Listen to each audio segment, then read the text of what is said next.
It is interesting to get a first-hand account of the process of renewal that was taking place. Also to see the aspects of the West End and downtown areas that was the same in the 1950s and in the 1970s. With projects like the new baseball park, it was the private investors who could buy the land from the city and then build what they wanted. Eventually, in the early 1960s, most of the initial 10 neighborhood renewal projects were completed, including the additions mentioned to Laurel 3, while the Mill Creek Expressway continued construction in the 1970s. As many of the initial projects were coming to an end, and the blighted areas ceased to exist, most of the city officials and residents felt like the redevelopment would pay off and the everyday life of the community would improve. Sooner rather than later, the effects of the changes throughout the community began to settle in.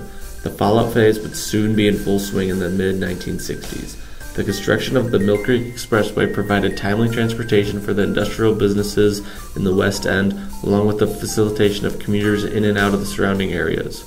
An earning tax mitigated the financial shock administered by the cost of road construction and the consequent expansion of slums and increase of welfare expenditures within the city's corporation boundaries.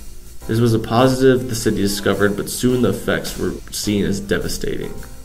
The altered changes and improvements to the landscape, buildings, and housing throughout Laurel and the surrounding areas began to become more depopulated by the month. Eventually, the entire West End became severely depopulated from about 42,000 people in 1960 to 29,000 in 1966.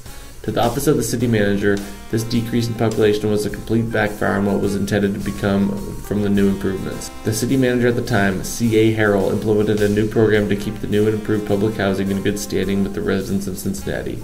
Harrell was quoted saying, "A citizen will not support what he does not understand.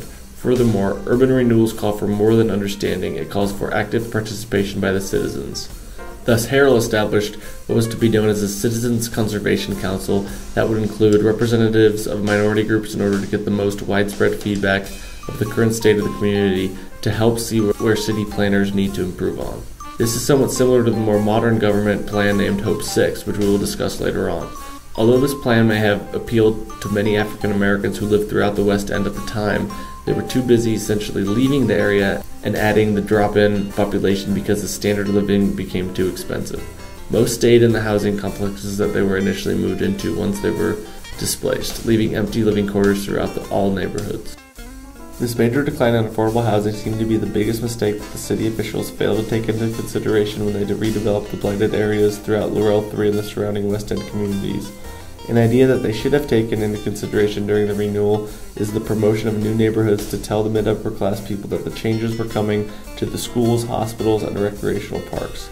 If they focused on this more during the construction of the projects and the freeway, maybe more of the wealthy families would have thought differently of the West End area.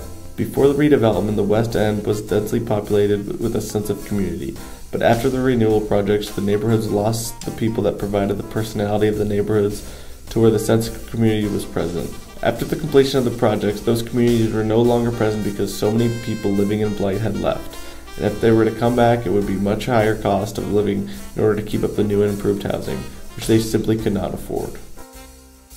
All in all, there is much to learn about the urban renewal that has taken place in Cincinnati's West End neighborhood of Laurel Homes, along with the construction of Mill Creek Expressway. It is not just the physical transformations that need to be understood, but the unseen aspects of the change that occurred should be looked at when discovering how residents are affected by that change. The planning, implementation, and fallout phases are all aspects of the urban renewal project of any city, and Cincinnati provides a great example of all three. Although the intentions of those who plan the projects are to benefit the residents, it is evident that more research and observation of how residents live needs to be accounted for before making changes to avoid massive drop in population, like we saw with the West End in just 6 years.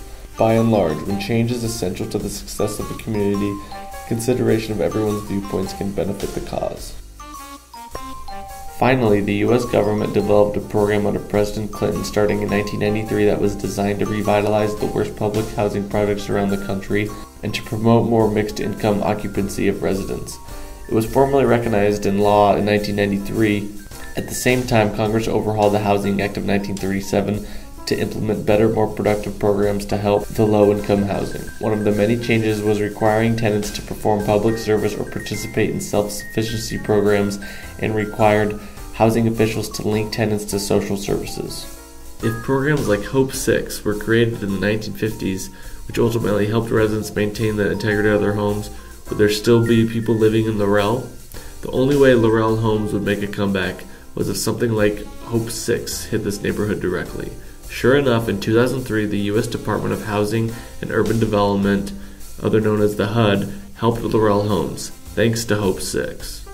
An article from Austin Business Journal stated the Cincinnati Metropolitan Housing Authority won a $35 million Hope 6 grant from the HUD to demolish Laurel homes and rebuild it as a mixed-income neighborhood. Between 1999 and 2002, all but 3 buildings in Laurel homes were demolished to make way for the new public housing.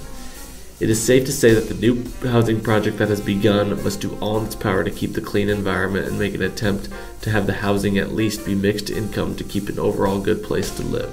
The Renewal site as of today in Laurel has constructed newer housing that represent more of a townhouse feel, where more complexes are connected but some have their own smaller garages, similar to the look of San Francisco homes down 19th Avenue, where there is no separation between houses next to each other. About half of the lots are still dirt, but construction is continuing, as urban planners throughout Cincinnati cross their fingers as the new Laurel Homes neighborhood begins yet another transformation.